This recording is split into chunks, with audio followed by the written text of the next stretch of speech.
As a 6'2" man, that can be kind of a difficult thing.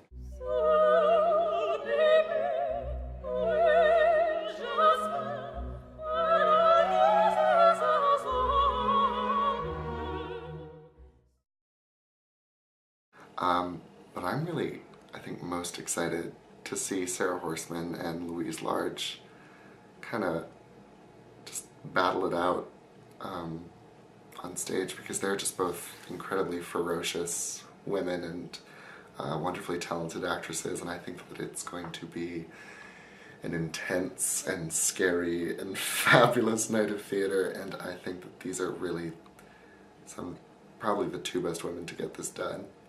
It's gonna be great. I'm really excited to be a part of it. I suppose in some ways I purposely picked actors who I thought would be presented with a huge challenge to find the characters of this piece, because they are challenging characters, and in a weird, twisted way, I suppose I'm looking forward to getting the monsters out of them. What I'm most excited for about the Maids is the challenge of the text, I think, and the characters, and finding those lines between the fantasy and reality for the two sisters. I'm excited to tackle something that I'm going to have to discover as I go along, because I think it'll be nauseatingly real in some moments. I think the thing that I'm most excited about with producing and directing The Maids is the challenge of it. Genet is not really a writer who just lends himself to production. He doesn't give you much to go on, which is fantastic, because it gives you a lot of leeway and a lot of opportunity to explore what you want to explore, and also just to make significant choices. Oh, well, I'm sure you've seen the photos on Indiegogo. My face is going to be a huge challenge. Yeah, I think it's going to be cool to use that as a tool to really fall into the show.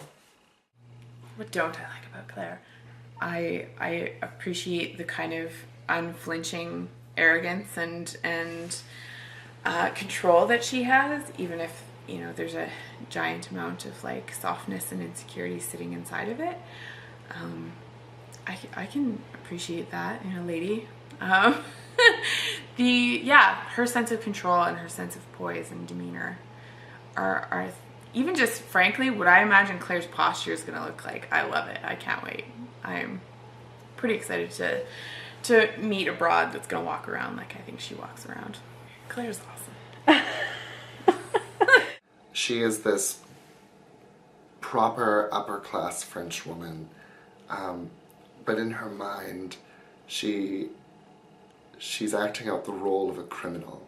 There's something very sexy to her about having to trek across Siberia and go to Devil's Island for this criminal man. I think Zachary represents in certain ways within the context of the show, like almost a performance bar that we have to rise to, that I think his presence is going to be fantastic. It's going to be a really great parallel. I can't wait to get in there and play with him. I read an excellent soundbite from Darren Hagen the other day that said, don't wait for your audience to exist, like create work for an audience that doesn't exist yet. And I think that's exactly what we're doing with the show, is not asking whether an audience is going to like it or going to receive it, you know, commercially in any way, or even whether they're ready for it. It's just it's there to be done, and you know, there's a lot of merit to doing that. The Maids isn't a play that you see every day, and I'm proud to say that The Cowardly Kiss tends to create and produce work that isn't something you'd see every day. So I hope that you all come out and see it and experience something a little different and a little challenging, and I guarantee it will move you and it will make you think. And I hope to see you there. And thank you for your support. Just come and see it and support it, because it's something that that thinks a lot of you as an audience member and thinks you can take it. So come. So thank you and Happy New Year. And here's to a lot of great theater in 2012. Come for the broad, stay for the art. I don't know. I'm terrible at stuff like that. Or like, I'm sorry, I'm just really popular. Oh. The maid got it. Ba-dum, boom. But